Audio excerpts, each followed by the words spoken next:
Hi hello ప్రజలగొంతు మట్టివాస తెలిసిన శ్రీకాంత్గా మాట్లాడుతున్నాను. గౌరవనీయులు ముఖ్యమంత్రి వర్యులు ఏమూరు రేవంత్ రెడ్డి గారు, తెలంగాణ రాష్ట్ర ముఖ్యమంత్రి వర్యులు, రోడ్డు రవాణా భవనాల శాఖ మంత్రి పొన్నం ప్రభాకర్ గారు, ఆర్టీసీ మరి మినిస్టర్ గారు కోమటిరెడ్డి వెంకటరెడ్డి గారు, మగ్గిడి మాడ స్కూల్ ఉంది, మొన్న ఒక పోస్ట్ పెట్టిన 5,000 మంది చూసిరు. మరి ధలంపూరి వడ్డు లక్ష్మణ్ కుమార్ గారు, ఎస్సీ ఎస్టీ మైనారిటీ ప్రజలగొంతు మట్టివాస తెలిసిన శ్రీకాంత్గా మాట్లాడుతున్నాను.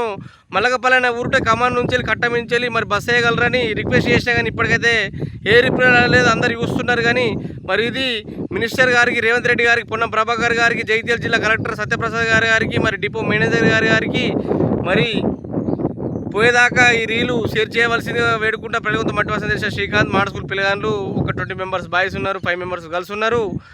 మరి ఆర్టీసీ బస్సు వేయగలరని నేను వేడుకుంటున్నాను. పిల్లగాళ్ళు బ్యాగులు మోస్తారు, పాపం వాళ్ళ కాళ్ళు వస్తున్నాయి, ఇటు కాంచెలు పోయారు, బస్సు మిస్ అవుతుంది ఒక్కొక్కసారి. మరి వెంటనే జగిత్యాల డిపో మేనేజర్ గారు యాక్సెప్ట్ చేయాలి, బస్సు అనేది మల్లగపల్లి నుంచి మాడ స్కూల్కి వేయాలని వేడుకుంటున్నాం. మరి ప్రజలగొంతు మట్టివాస తెలిసిన శ్రీకాంత్గా మాట్లాడుతున్నాను. ఈ పోస్టు షేర్ అయ్యేదాకా Jagtial depot manager collector Satyaprasad గారు, గడ్డ వంశీ గారు ఎంపీ మరి షేర్ చేయాలని కోరుకుంటున్నాను. Thank you.